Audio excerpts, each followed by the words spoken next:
South Korea is broken. People, what up? What's good? It's your boy TwoCentz, man. As y'all can see, we got an interesting topic we're gonna be checking out from the Gatsu channel today, y'all. Before we even get started, man, I actually did, interestingly enough, bro. I took like this South Korean film class when I was in college, so I did get like a little bit of insight as far as like, learning about the culture and stuff like that.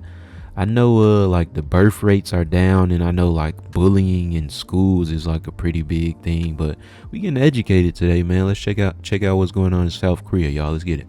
Korean politicians are all morons who do literally everything to try and fix their birth rate problem rather than getting to the main cause. The literally everything includes a politician promoting Kegel exercises or suggesting girls start school a year earlier than boys to make them more appealing. What? What the fuck are you talking about? Cause I heard that was a kid diddler. Yeah, I heard that was a pedophile. If you ever watched any of Bong Joon-ho's movies, you would know that the main message of all of his amazing movies is South Korea is a fucked up place. This country... Y'all seen, what was it? Was it Memories of Murder?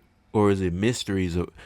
Memories of Murder or Mysteries of Murder? Sidetrack, y'all. Just check that movie out if you haven't seen it. That movie is so fire. He made it. Is literally ran by Samsung, LG, and Hyundai Kia. They have a horrible work and school culture, but by far the most important quote-unquote challenge they face is the horribly low birth rate they have. It is the worst in the world, and it's recently plummeted down to 0.72 births per woman. A country needs a birth rate of 2.1 to keep their current population, let alone grow it. And they're at 0.72. So why do the South Korean women not want to make babies with these handsome... By the way, y'all, y'all, we just getting informed. We just checking this stuff out. I ain't got nothing against South Koreans. I'm not judging the culture. I feel like the average person understands that because we're on the internet, you got to clarify each and every little thing, bro. Anyways, let's get back into it. Rich, cute little twinks. They fuck with the other guy. They asked me to give up my seat. South Korea is miles ahead in misogyny technology than every other country in the world. Among Korean men, there is a widespread perception that designated seats for pregnant women are an excessively female-friendly policy, to the point where it became a trend on the internet to protest this policy by posting photos of dudes sitting in these seats as a form of protest. Imagine... Not gonna lie, that's just corny though. Like, and I understand, bro. Like, you don't want to get up, man. You had a long day at work or whatever, bro, but like, she pregnant, man. Sure, she should be getting a ride, or bro should have had a car that knocked her up. I get all that, but like, it's just corny to like not have, you know what I'm saying, decency.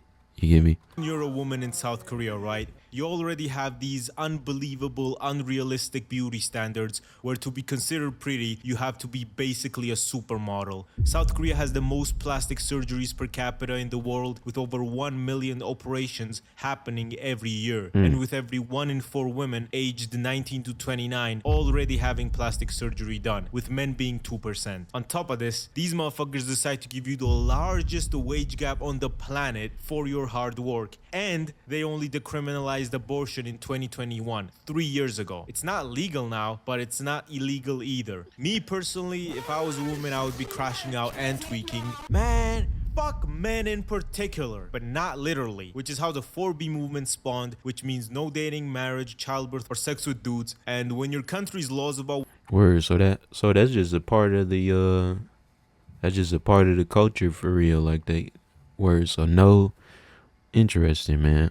I wonder how it gets to this point. Obviously, y'all, we not gonna do no deep dive into South Korea, but I just, like, thinking about like how certain cultures develop, you know what I'm saying, whether it be like around a religion or not, or like just movements like this. Like, it's always fascinating to like see this stuff happen and like see how it impacts the society. Unfortunately, right, like, it's kind of messing South Korea up, but Oh, this is interesting right here. Women are written by John Jones and Harvey Weinstein. With intense misogyny, discriminatory laws, and the highest wage gap in the world, it is no surprise this movement spawned in South Korea. You know what does not help either? South Korea being the most expensive place in the world to raise a child, costing around $270,000 to raise a child until the age of 18. In second place is the glorious People's Republic of China.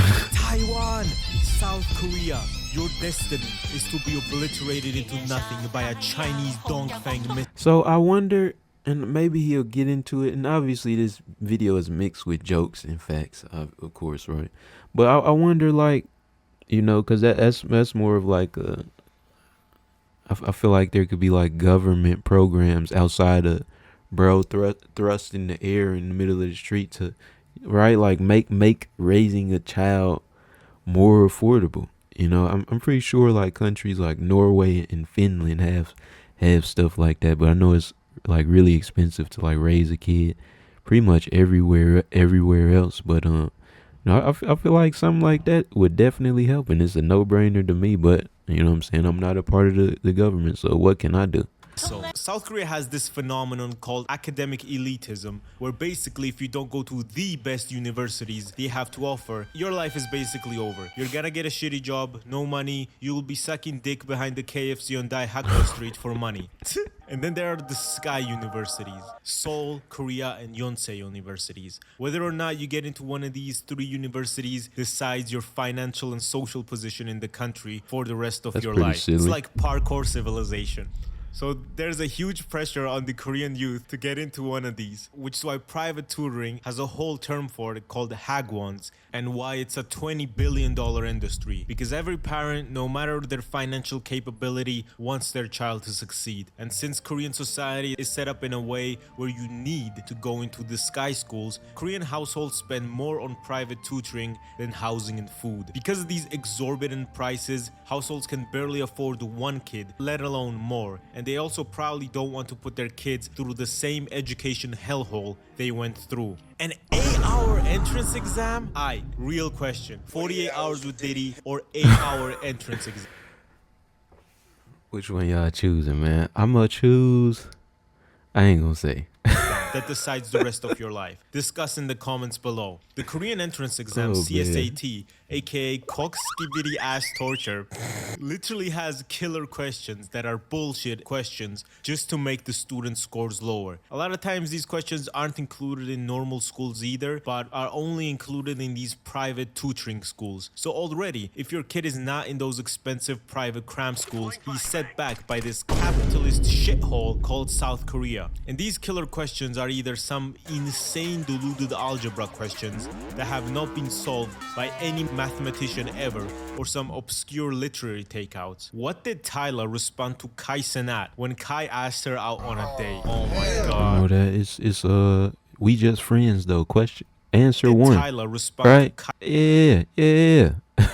Kai Cenat when Kai asked her out on a date? Got one right, my y'all. God, bro. They only decided to remove these questions last year, so good job on that. But Koreans still spend nearly $20 billion a year on these private tutoring schools. Usually what happens in a normal Korean teen's day is they go to school from 8 a.m. to 4 p.m., already 8 hours of classes, and then goes to the private cram school, which usually goes from 6 to 9, already 11 hours of classes, and then the rest of the day is spent studying at home before falling asleep and lacking on sleep. A lot of people estimate that they spend 12 to 17 hours a day just studying. Why are the fertility rates low? Bro, if you told me I had to study 15 hours a day, the last thing on my mind would be making kids. Right. I wouldn't make And you don't right, like from the outside looking in, bro, like everything seems like simple, bro.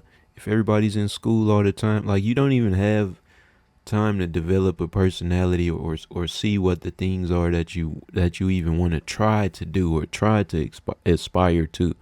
Like you can't really focus on or worry about trying to date somebody, because if you don't get into one of them 3 schools, your life is basically over. You'll be judged and whatever. And it just seems like, you just gotta tackle these type of issues one step at a time. Obviously, this video is a little bit older, and of course, I don't really know what's going on in South Korea, but man. I hope no, I hope the people could get it together, man. And like I said, it's not like that necessarily judging or it's just like you know what I'm saying, like hearing like a whole country like the birth rate, like they're going to die off basically. It's just like that's sad, bro. Kids out of spite of what this world has to offer. Because why would I want to let my kids go through this hellhole called studying in South Korea? A big part of their demographic crisis is that they are extremely urbanized, and as all problems, it always comes down to fucking real estate. Over half of South Korea lives in the Seoul metropolitan area, because that's where all the Sky universities are. So everyone who wants to live well has to live in Seoul, and also because there are a bunch of construction restrictions that don't allow for a lot of housing to be built. So the limited housing in Seoul is basically a bidding war between Samsung higher-ups, normal South Koreans, and the guy from Squid Game. And the bidding war usually ends in the Samsung higher-ups buying these apartments. This was a freaky movie too. This I forgot the name of it. I forgot it, but if y'all recognize bro's face, let me know in the comments, man. Renting it to normal South Koreans for huge sums of money, and the guy from Squid Game sucking dick behind the Shake Shack in Yongbyon district for 2,500 won so he can keep chain smoking his SA lights. In 1928, Stalin started the first 5-year plan, and the goal was to move these stupid, dumb, illiterate peasant farmers out from the farms and get them into cities where there was big industry and make them make tractors and a bunch of other cool shit. By moving illiterate peasants out from these big farms and cramming them into apartments, the Soviet Union's birth rate crashed. In peasant farmer societies, children are usually encouraged because they're more of a free labor and not as much of a financial burden. However, in cities, raising children is expensive, and you also don't get a large family to help with farming. You're all alone in that Samsung factory, resulting in this, where you can clearly see that the fertility rates in big cities are much, much lower than their less urbanized areas. In Vienna's airport, they made the benches purposefully uncomfortable to keep people from sleeping on it. A real dedicated sleeper like me will never succumb to the capitalist invention of anti-homeless infrastructure. And even though these metal rods were hitting me straight in my hips, I had an amazing 8-hour-long sleep in this airport. Governments will spend hundreds of thousands of dollars building anti-homeless infrastructure just for me to sleep on it, when the only anti-homeless infrastructure that works is giving the homeless homes. And yeah, South Korea is cooked on all fronts. Not only everything I mentioned, but also their views are literally the complete opposite of women. It's like the South Korean male population thinks women are their enemy, because what even is this divide? It's literally just two opposite extremes, right, and the chances of them getting along to the point where they would want to have children is slim to none. Because of this toxic work, education, and dating culture, South Korea has the highest self-end rate in a first world. Man, that's tough, man. That's actually very sad. And obviously, bro, y'all know in America we got plenty of issues ourselves, man. And I don't know if half the stuff is gonna get fixed over here either. Well, y'all, I mean, I don't know how to feel about this video. It's funny, sad, and it's kind of like depressing at the same time. It's interesting though too. So there's that, right? Country. Recently, I went out for a walk in Tbilisi with Geopol, discussing important topics such as Diddy and Skibbity Toilet. And when I came back to my apartment, my Lenovo monitor had broken itself. Hong Kong had disappointed me. The warranty people told me it would take 3 weeks to order me a new one, and I would genuinely rather be waterboarded than not have access to my computer for 3 weeks. So I went ahead and got a new Samsung monitor. With this, I contributed to the mafia, not so secretly, running the country of South Korea. In 2017, the son of the chairman of Samsung literally bribed the president for a corporation favor that would benefit Samsung, and then got exposed for it. The president got overthrown, and Lee got sentenced to 5 years in prison. Then they reduced it to 2.5 years and released him after serving only 1 year in prison. Then, for some reason, he had a retrial about this, got sentenced back to prison for 2 years and 6 months. And then when there was a global chip shortage in the world, Joe Biden went to South Korea because America needed more chips, and the new president of South Korea pardoned the chairman of Samsung, and now he leads Samsung. I'm really liking this monitor though. Like, look, I can rotate it and watch Instagram reels like this. I don't know what it would take for the South Korean government to realize that their ultra-capitalist society is the cause for all their difficulties, such as being an incel, pulling 2014 ISIS numbers, and the real estate market being horrible. Also, their three big companies, but mainly Samsung, have so much power over there that every politician is there to serve Samsung's interests and not the South Korean people. You guys already saw how Samsung literally bribed the president with $37 million, and that is only one of the things they have been exposed for. Just imagine how many secret deals have been taking place with Samsung's leaders and Korean politicians. Right. I do not care how much money you have. If you're going to be alone for the rest of your life and also hold some extreme beliefs about the opposite sex and also never be able to own a home for yourself, no matter how much money you have either way, because Samsung exists, what's the point? And government-funded matchmaking events to try and get people to talk to each other is not going to fix the fact that even if they really liked each other, they wouldn't be able to afford the home because Samsung keeps buying up all the property to the point where they have their own little town dedicated to themselves. But a bunch of corporations have their own office towns. This isn't my big beef with them. I hope my Samsung monitor does not shut itself off using their Samsung AI to detect the words I'm writing and fucking... Y'all got me a Philips and a Spectre monitor. I don't know if Samsung makes either of those, but I ain't contributing to the corruption. So shout outs to me, right? Maybe. I don't know. explode my monitor. Because people in Korea get born in the Samsung medical... A brownie point, man. Hold on, y'all. My fault, y'all. We back. He had muted the video for like a couple minutes. I don't know why. Maybe he had some copyright music. He was just talking about Samsung, though. But anyways, y'all, let's finish this out. Only a cyberpunk dystopia, if I've ever heard one, where one company controls everything and bribes the president. These huge country-controlling, family-owned companies are the cause of nearly all of South Korea's problems, but they enable you to watch Instagram reels on a full 4K screen in portrait mode. Basically, if you're South Korean, you only have three options: Samsung worker, professional League of Legends player, or a K-pop idol. And when you become a K-pop idol, you are basically signing your human rights away to become a slave for a management company, where you live in dorms with your group members that are about to debut and literally starve yourself as a diet, usually eating about 1,000 calories a day. These women are stronger than most men in the galactic empire. I mean American military. Because they eat basically nothing all day and train these dances for 8 to 10 hours a day. Aren't allowed to leave without permission and are not allowed to date anyone. And after 2 to 4 years of training,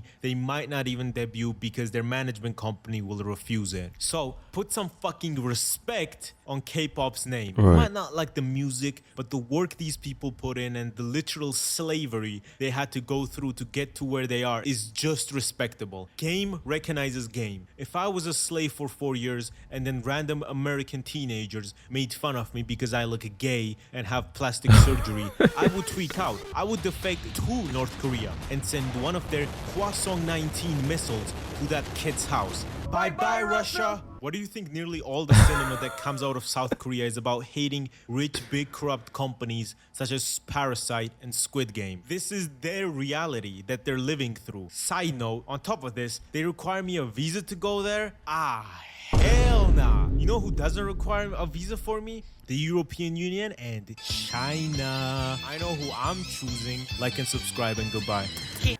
Man, this is interesting. This video was a lot right here, man. What y'all think, bro? I really, and obviously, you know, it's gonna be problems everywhere for everybody at every given time, no matter where you live, you know. But hope they can get it together in South Korea. But y'all, that's gonna be it, man. As always, it's your boy 2Centz. Say it with me, TCZ. We out.